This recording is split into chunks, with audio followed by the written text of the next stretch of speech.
Hi there, I'm Deep Dillon. Welcome to your AI Injection, the podcast where we discuss state-of-the-art techniques in artificial intelligence with a focus on how these capabilities are used to transform organizations, making them more efficient, impactful, and successful.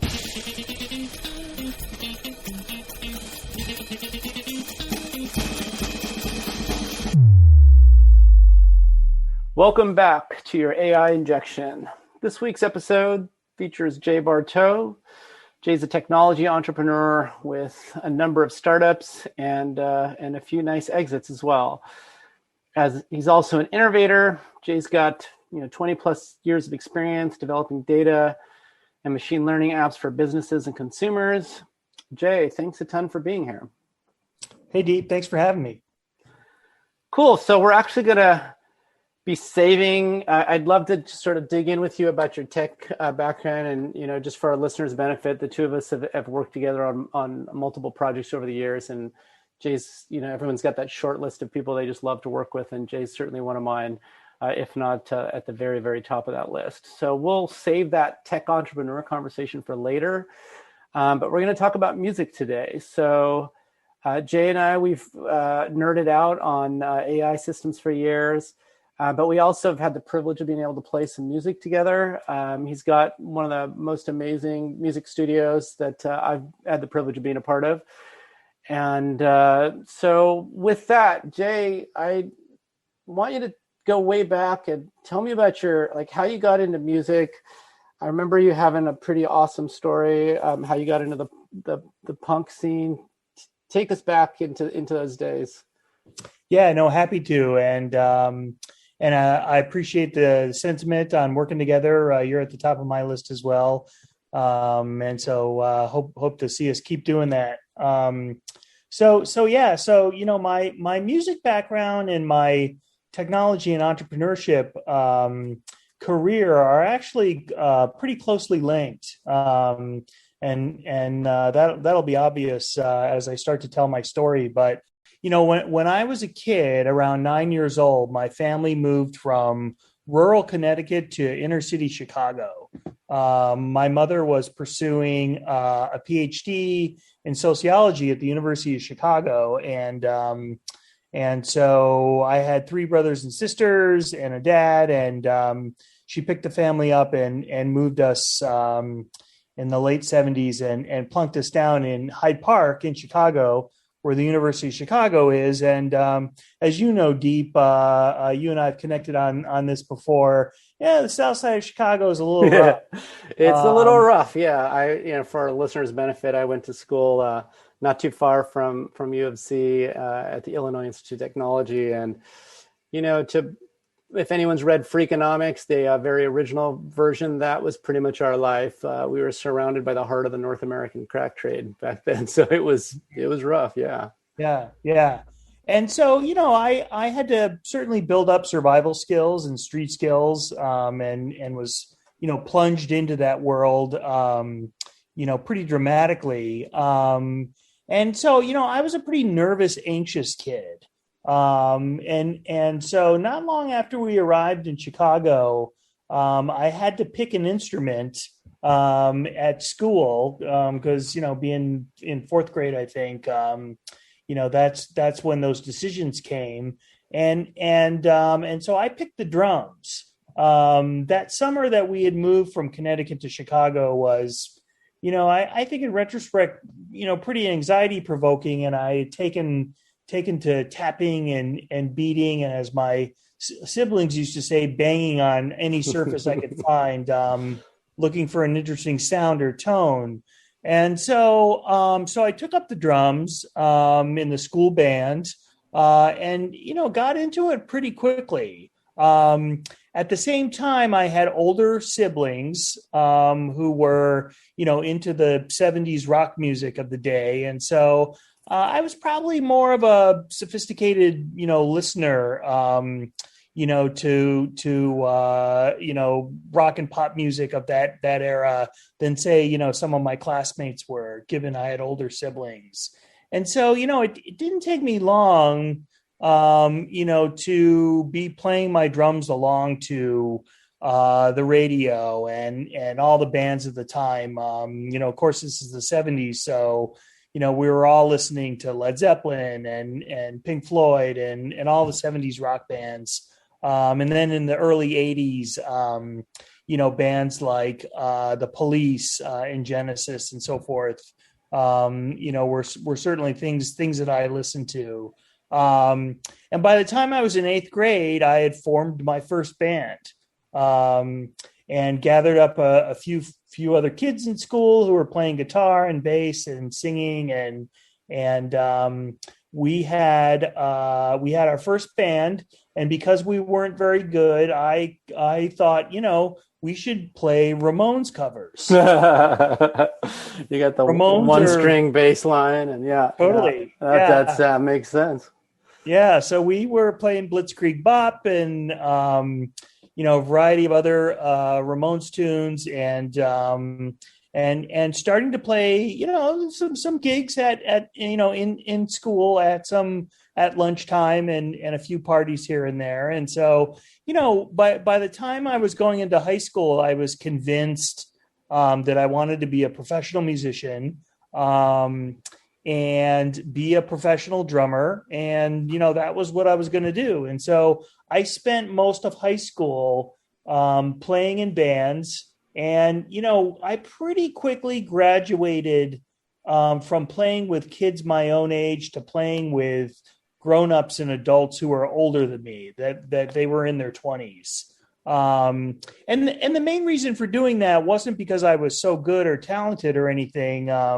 Certainly I had lots of schoolmates who were talented, but I just found that older people were more serious and focused. And kids my age in high school, sure, they were playing in a band, but that wasn't necessarily their top priority. And so I was very passionate and focused, so spending a lot of time doing that. One of the things I noticed early on in early high school was that if you were into 70s rock and 80s rock, that's where the masses were. That's where the kids who, again, could play, but there weren't really any gigs, to be found, playing Led Zeppelin covers and so forth. You could play a school party or something here and there, but I got introduced to hardcore punk in the early 80s in Chicago. And what struck me about it was that it was a scene. It wasn't a bunch of kids who, were just trying to do their best to imitate Jimmy Page. It was very raw music. It was playable music, much like the Ramones that I had played in my first band. But, there were clubs, professional clubs, where these gigs were happening. And there was even like a local Chicago hardcore punk fanzine. And so there was a scene happening. And I remember telling people that once I joined one of these bands that, I was playing at, such and such club. There was a club called Tuts on the north side. I think I'm trying to remember exactly where it was, but, in the near north side, that was a well-known music club. And, they were trying to make money like everyone else. And so once a week they would have hardcore, punk night, and all the punks and the Mohawks and stuff would come in. Yeah. And so I was playing in real clubs by the time I was 15. So that's kind of, like one of the things about that's intriguing, and I'm sure you're going to help us make this transition, but punk is sort of special for its spareness and rawness, and it kind of feels like nothing could be more not punk than like computer music and sort of all this digital quote hoo-ha or whatever. Like punk's pretty raw, and so when I was back in Chicago, I was totally obsessed with Ministry, and and these guys are, they're I don't know, they're like kind of like maybe punk evolved into like super fast industrial for those who don't know. Yeah. And one of the things that struck me about Ministry was they had these like crazy drum machines that would just play a lot faster and tighter than humans really did back then. And one of the things that I noticed is similarly, like a few years later, like drum and bass had a similar phenomenon where people were like working in this electronic world. They're, putting together these drum lines that normal humans didn't really play at the time. And then you fast forward a few years, even like Ministry themselves had a live drummer. They started playing this stuff. So they started playing like, quote, robots, or like, like the machines were playing. And same thing with drum and bass. Like it became this whole thing where, it's just spare, it's the snare, it's the hi-hat, and, and the kick, and you're copying the machine. So the question for you is like, are you seeing this kind of thing even today? This sort of where the machines are teaching the humans, and the humans are like it's this feedback loop where it's not just replacement. It's more like almost inspiration from the other side. Yeah, great question. I'm not sure how much of that I've seen. Certainly in all, pop music, there's always an element or an edge of, people who are doing things that are quasi, virtuoso or acrobatic. And so, I think about metal, for example. And watching these bands come up with incredible chops, and people practicing hours and hours a day, probably similar to what classical musicians were doing during their training, the long hours and putting the passion and effort in, and even though metal music, I'm sure, was poo-pooed by more established musicians. The chops they were able to build were pretty incredible. I would say, honestly, that probably mostly, what computers have done have more leveled the playing field. I think probably, although I have my own stories of using computers to, do things that I couldn't do myself on my own instruments. I think probably mostly, computers, have, more made things, standard, and probably more pop and more basic than really inspiring people. I think so when you think they leveled the playing field, are you sort of speaking to something like a garage band, for example, that takes a recording studio out from being an incredibly expensive proposition back in the even in the early 90s, but certainly before, to being pretty cheap now to put together some good stuff? Is that kind of where you're going with that? So, certainly PCs have democratized music production tremendously. I was just thinking more about your specific question about, because a computer could do, certain things so much more easily than a human, was that inspiring, humans to actually be able to play that way? And I guess I generally say that that's not my impression. I remember using early MIDI programs and going into the editor with a little pencil tool and being able to create a pattern that I couldn't play myself, and either slowing down the recording so I could play the pattern like really slowly, or just going in and hand editing a pattern and then playing it back, and sort of being impressed with what it produced, but at the same time sort of feeling a little alienated from it, because it, to me, as an experienced musician, I knew it was synthetic. Again, that said, I've heard many metal guitarists and metal drummers, do acrobatics on their instruments that were, pretty astonishing and impressive. But I don't think that was probably inspired by computers. Interesting.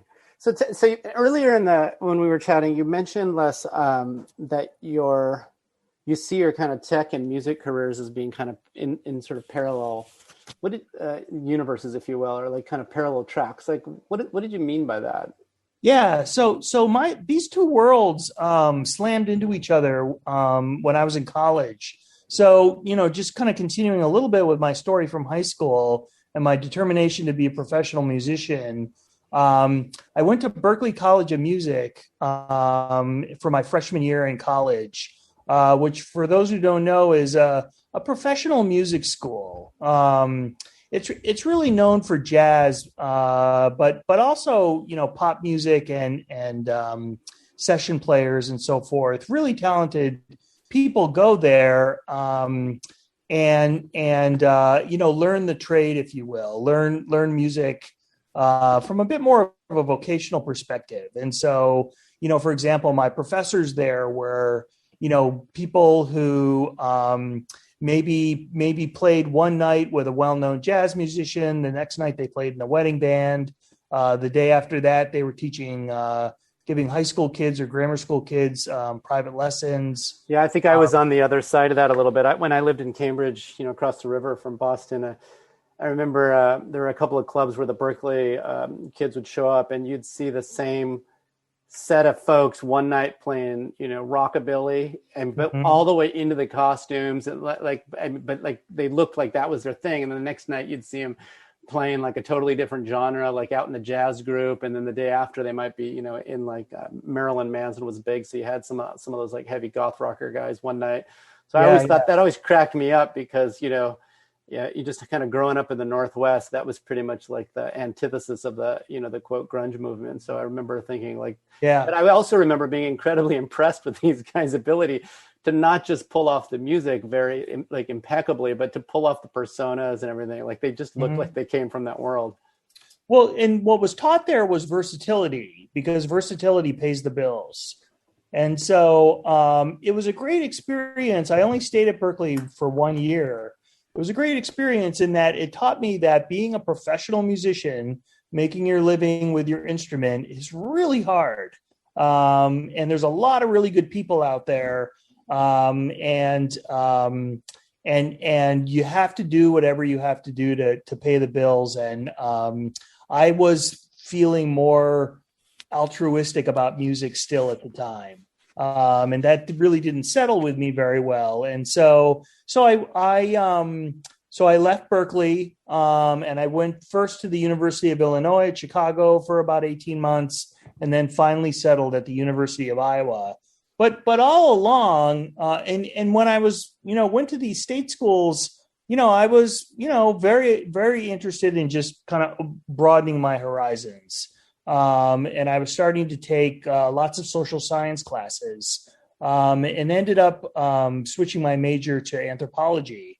But I was still, very interested in music and music production. And so, on the side, I was using tuition money, and I was working when I was in school and paying a lot of my own bills. And so, any money I could scrape together, to buy gear. And one of the pieces of equipment that took me a while to get a hold of, but I finally did, was in the late 80s and early 90s, there were these products on the market for doing multi-track analog recording on cassette tapes. And so you could buy one of these little tabletop units from Tascam and other folks. They were about $500. They were 4 tracks, and they're pretty shitty. And so I'd come up with these compositions, and I'd record the bass and the drums and guitar and vocals. And they were frustrating because, you could work all day on a composition, and then, if the tape started to wear out, or, there was an electrical burst on the power system or something, it could ruin your composition. And, just in general, the fidelity was really low because the tape width was so thin. I was talking to a friend at school one day, and he said, if you go down to the computer center at the school, they'll lend you the money to buy a computer. And he said, then once you do that, you can do MIDI composition on your computer. And it's much better than, trying to do stuff on tape. And so I heard a bunch of things in that statement that really kind of changed my life. First of all, someone would lend me money. I mean, that was just a crazy idea in general. I think I had already ruined my credit at that point by, that was the early days of credit card companies giving out credit Mountain Dews and and thinking and realizing like, oh, I have to pay this bill every month. But then, I went and figured out what MIDI was. And really, MIDI in a lot of ways was my introduction to computing. Given the fact that it's a digital medium, it's a 7-bit protocol. And, for some reason, I was just kind of fascinated with it. So my next piece of gear, so I went down to the computer center. The guy said, you can buy a PC. And he showed me a PC clone running DOS. He said, that's $700. He said, or you can buy this other thing over here, this Macintosh. It's $2,500, but it has a graphical user interface, and it'll be much easier for you to learn. And again, you got to remember, I wasn't a math head in high school. My friends were, but I was probably more friends with them because they were punkers too. And so I had friends with PCs, like a really good friend of mine from high school. My best friend had an Atari. And he was always on it and always doing what seemed like cool stuff with it. But, I never entirely, understood. So I was intrigued with the idea of a personal computer. But, now I have one. Then I realized I needed a MIDI interface for my new Macintosh. And I needed a multi-timbral synthesizer to be able to do the MIDI equivalent of multi-track recording. But, once I scammed all those kind of pieces and cobbled them together, it was game-changing for me. The kinds of compositions I create, and we're getting back into what we were talking about before, was pretty astonishing. So I got a copy illegally of a program called Master Tracks, which was a multi-track MIDI sequencing program. And now I could record a measure worth of a groove and cut, copy, and paste it. Or I could record a couple of measures of a groove and go in and edit out the mistakes, and then cut, copy, and paste those. And within moments, had this beautiful sounding, composition. And I always kind of tended more towards analog type synthesizer sounds versus synthetic type synthesizer sounds. So, I would choose drum sounds that sounded more like real drums and, et cetera, et cetera. And so that was really profound for me. That power. And of course, I was also writing my papers on this Macintosh. I was, drawing things with Mac Paint. I was buying all kinds of programs or, copying all kinds of programs from friends. And it was, to me, it was the ultimate instrument. The Mac itself. Yeah. You're listening to Your AI Injection, brought to you by Xyonix.com. That's Xyonix.com. Check out our website for more content, or if you need help injecting AI into your organization.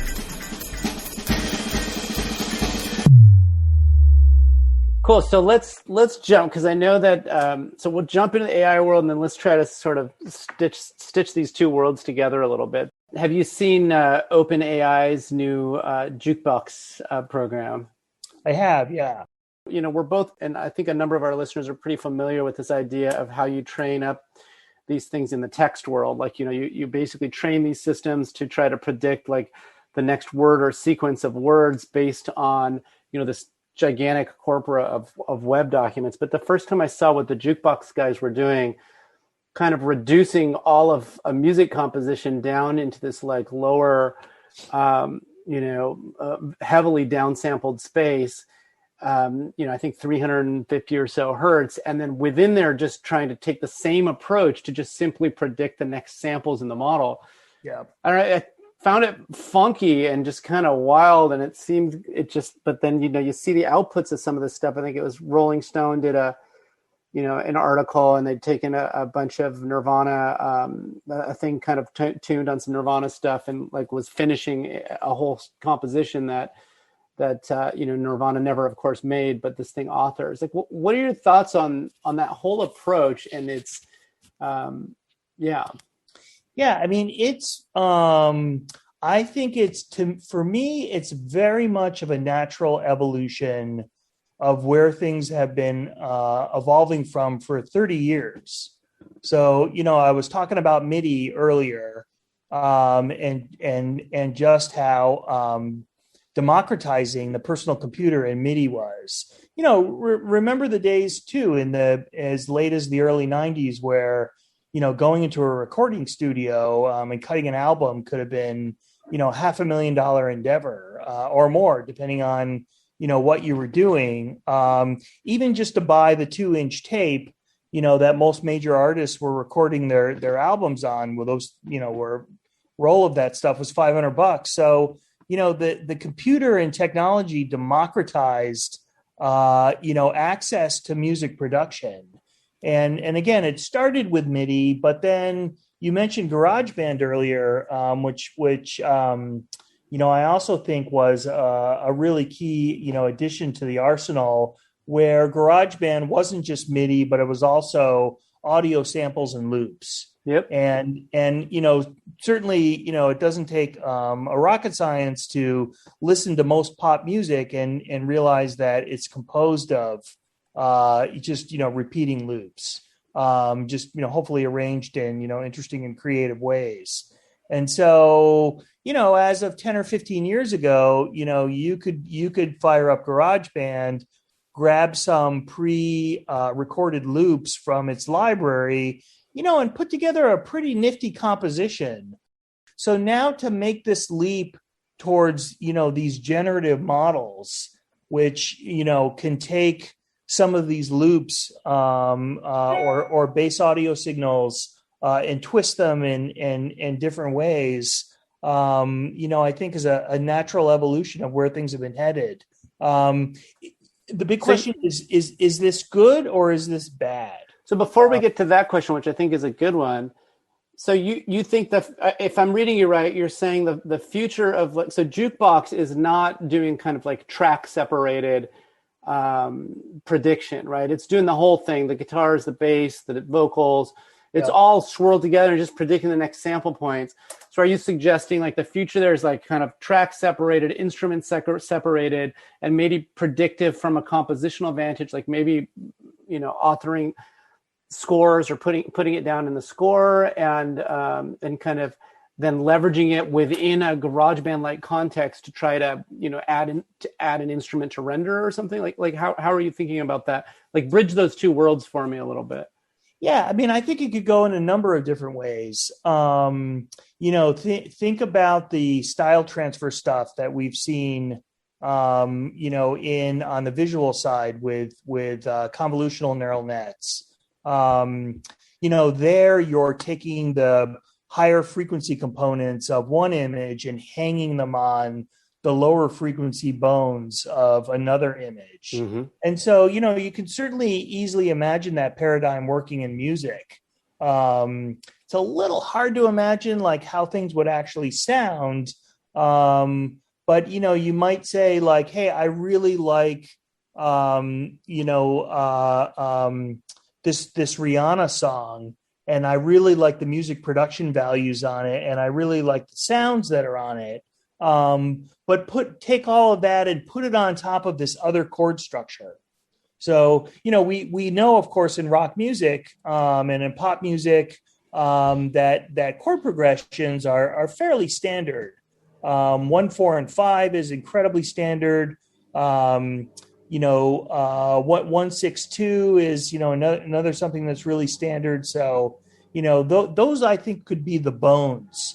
That you lay the higher frequency elements of how the song sounds onto those bones. So that's one way. That's just I want a new song, and I want it to be a mix of things that sound like this and things that sound like that. And then, but also, I think to your point, working with individual tracks is pretty interesting too, including track separation, which to me is sort of a holy grail. If you can, there's a bunch of multi-track stuff floating around on the web right now. And I don't know how this stuff got out or where it came from, but there's a guy whose videos I watch quite a bit, Rick Beato, who's a musician and producer who's about my age, and he has a lot of really interesting content out there. He finds these multi-track recordings from the 70s and 80s and 90s and so forth, and then does song analysis. And when you're able to isolate those tracks, that's when you really have the most flexibility. Because now you can put all kinds of effects on the guitar or on the bass or whatever, or even just change it out. I mean, what if you took a Led Zeppelin song and pulled out the bass track and you added your own? That's interesting. Or some the vocal track or whatever. So again, there's precedent for some of these things that really go back a surprising number of years if you think about it now. And in this case, it started with sampling. The rap artists in the 80s and 90s were sampling chunks of recognizable pieces from well-known tracks. Some of them got the pantsuit off them for it, but it's really kind of an extension of that.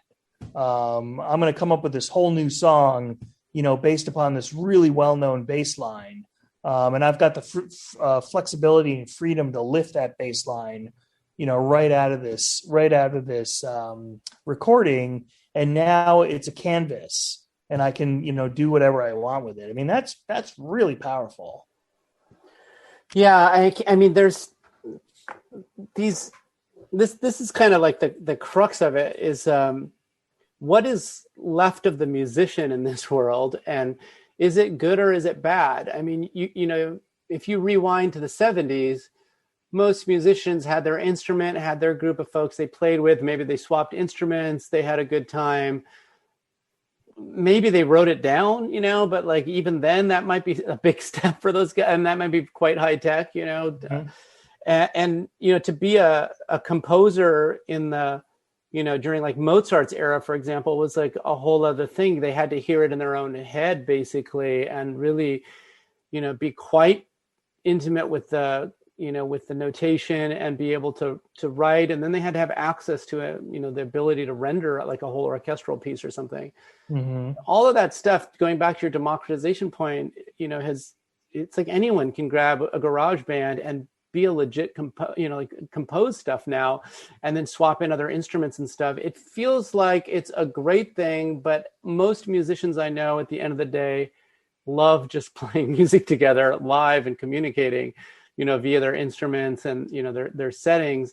And then they almost like go into a different mental mode, like more like the software programmer kind of mindset when they're mucking around in electronic world. Like, where is all this? Yeah. Like, is this good or is this bad? Like what, especially if you start pulling in the tooling's on its evolutionary path, but now we start talking about, machine learning, AI techniques, track separation is one thing, but downright straightforward authoring of drum beats, of loops, of, all this. Like, yeah, what is it? Is it good or is it bad? And yeah, I mean, I think it's probably in the eye of the beholder. I think to some it's good or great, to others it's really bad.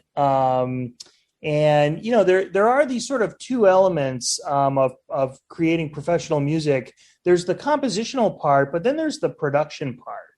And so some of your listeners may know that, in fact, on most of their favorite recordings by their favorite artists, the role of the producer, is a really big role and a silent role to the consumer of the music, but really the person kind of running the show in the recording studio historically. The producers are really empowered by this technology. And and many folks, especially, I'll just call myself out as being an old fart. Many folks from my generation complain that most popular music today is a producer and their laptop and a singer, someone with a voice, and an auto-tune program. And so the feeling, I think, is that this is an art, and it's devoid of talent as well. I especially think the auto-tune feature, which is surely leveraging state-of-the-art AI technology, is playing a big role there. And so I think there's a lot of folks who are not aware of any of these dynamics, and they just turn on their music and listen to it and enjoy it. I think there's a lot of people who long for the days when the people producing pop music were actually talented and can play. I watch a lot of videos on YouTube from the 70s and 80s, especially when the only way to see your favorite bands perform was on TV late night, whether in music videos or, live, like on Don Kirshner's rock concert was the late night TV show that used to have popular bands on. And, that stuff's all on YouTube now. And when I go down and read the comments, it's the same comment over and over again from probably somebody from my generation saying, man, I long for the days when my favorite artist could actually play. Because you had to. Yeah. I mean, I feel like, music like art, I can kind of use this example a little bit in the art world, but, a lot of times folks, used to ask like, well, what's actually the role of the artist? And, artists are pretty amazing at sniffing out BS. And they're, even back in the 80s, everybody, as soon as the masses found out that Milli Vanilli was lip syncing, I mean, they were poo-pooed. Mm-hmm. So, and a lot of these singers who are maybe auto-tuned in the recording studio can still sing, so they play live, and yeah, they might auto-tune them here and there, but they still can sing. But then there's a lot of folks that, really go more spare and build these organic audiences, like Rodrigo and Gabriela come to mind, a pair from Mexico City that play like, pretty heavy metal, but like flamenco style largely. Mm-hmm. Pretty spare. The musicality and the rendering ability is, I'd say would even trump the compositional aspects for those guys. Yeah. So yeah, I mean, I think it feels like every time something gets automated, it's no longer okay to be the artist who does the thing before it got automated. Mm-hmm. Mostly, right? Like when photography evolved and we started getting photography all over the place, it was no longer okay to call yourself a painter simply because you painted realistic imagery. If you were going to still dabble in realism, you had to be doing something different with the realism that can't just be captured by the lens. So it feels to me like the optimist in me wants to say that to the extent that things get automated, that musicians are very creative people. They will bore quickly of anything that smells like simple-minded automation. Yeah, I think real musicians will, for sure. There's, of course, other entities in the music business. There's producers, there's lawyers, there's record companies, and a lot of those dynamics have, greatly changed over the years, and yet, they're still the same, to some degree as well. I mean, I do think you're seeing more artists now that are producers, and they're artists as well. And so they're composing and they're producing and they're writing and creating. So I think that role kind of has been more elevated. Yeah. But then there's a lot of people out there too that just want to play just to play. And I try to do both. So when I'm doing composition in GarageBand, by the way, which I love because it's simple enough that it doesn't get in my way creatively when I'm in that mode. and a lot of other software I used over the years was probably more than I needed, and created problems. But I will, out of convenience and efficiency, I'll lay down 2 bars of something, and then quantize it, and then randomize it, and then copy and paste it. And that gets a composition together really quickly, and it's super efficient. Maybe I feel a little bit guilty if I play it for someone, and they're like, "Wow, did you play this?" And I'm like, "Well, yeah, kind of." But then, I also try to jam with friends, and Gotcha. and we actually play, and so I hope that the playing part makes a comeback. And learning guitar or learning some instrument as a teenager returns to being a rite of passage.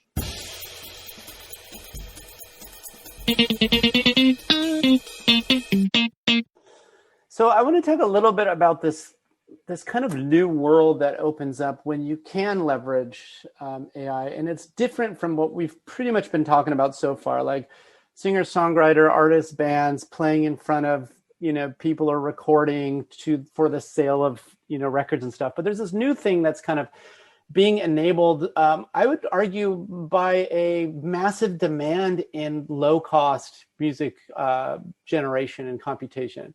So if you think about video games, you've got to create all of this, audio to go with the video games as somebody's moving through the game space. And so, there's a company like, Ava that, has this kind of dynamic, totally personally tailored to the scene in the game kind of music generation. And then there's other companies that are doing similar things like composing on the fly by weather or by emotions. And then you've got, I feel like these companies are kind of trying to address the sort of dearth of easily, call it rights accessible music, for all the content being generated out there. So Amper Music is sort of an example of that. So what is when you sort of put the traditional music world off to the side and you put on your tech kind of future hat and you start seeing everything from smart homes, and you walk in and, because at the end of the day, the actual known public music catalog is I think there's 10 million songs published totally that are kind of, call them record label equivalent stamped. And of those, maybe 50,000 are the kind of get played over and over again, and probably, 1,000 of those that drive us nuts. Mm-hmm. So, but there's this whole other world that could emerge where you could start to have very personally tailored or environment tailored music. What are your thoughts on that, and what role AI might play in that? Well, I think like a lot of things, like news stories and other kinds of content, music has already gotten caught up in the recommendation engine collaborative filtering bubbles.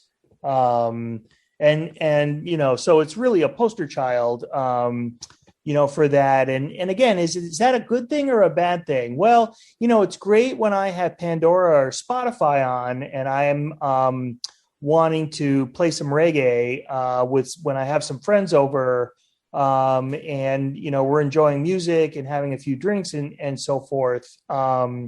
But of course, the bad part about it is that I'm not being exposed to new music. The experimentation over exploitation formula, gets out of whack.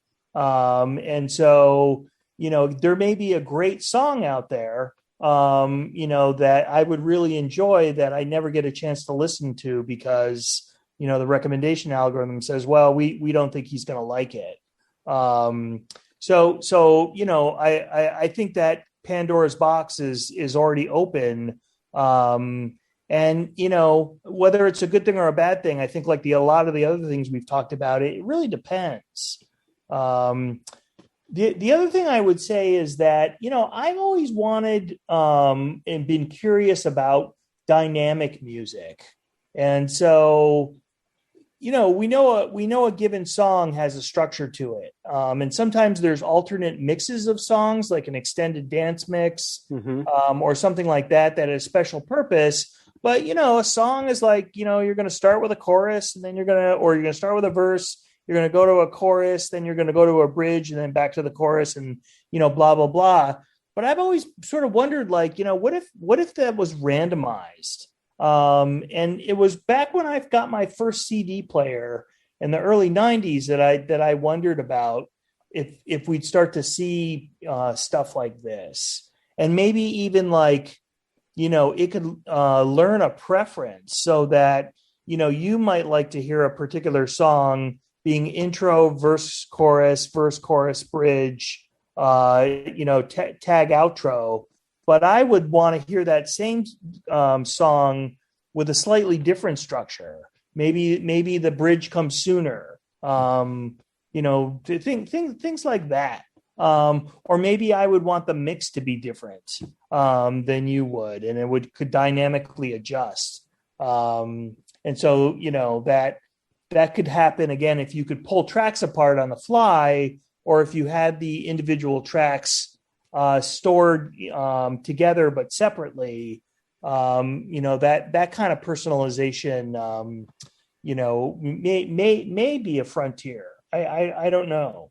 I mean, I think it's one thing is if the technology can support it. It's the other thing whether people care.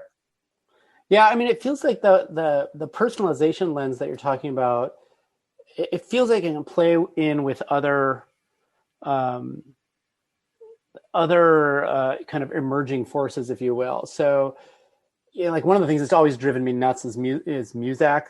You get in the elevator, you hear this kind of garbage music stuff, and then it feels like, you got a smart elevator. I'm the only one in the elevator. Why the heck are you playing me music? That seems like an inevitability at some point. But all of that's kind of, like track selection, and you're kind of getting at maybe helping people think about what is underneath the surface that they really like from a structural vantage, from I love music with really dramatic, sound and volume differences, a lot of dynamics that way. Yeah. Whether it's, classical or rock or heavy music, that to me is really important. All right. I'm sure we could talk about this forever. This has been an awesome conversation. Thanks a ton, Jay, for helping us just, scratch the surface here. Awesome. Yeah. Thanks for having me. To our listeners for tuning in. If you've got a chance, we're a nude podcast. We'd love you to jump out and give us a rating if you like what you're hearing. We've also got an article that's dropped onto our website that's all about this music composition topic that we've been talking about here today. We go into a lot more depth there. So if you can find that at Xyonix.com/articles, that's Xyonix.com/articles. That's all for this episode. I'm Deep Dillon, your host, saying check back soon for your next AI injection. In the meantime, if you need help injecting AI into your business, reach out to us at Xyonix.com. That's Xyonix.com. Whether it's text, audio, video, or other business data, we help all kinds of organizations like yours automatically find and operationalize transformative insights.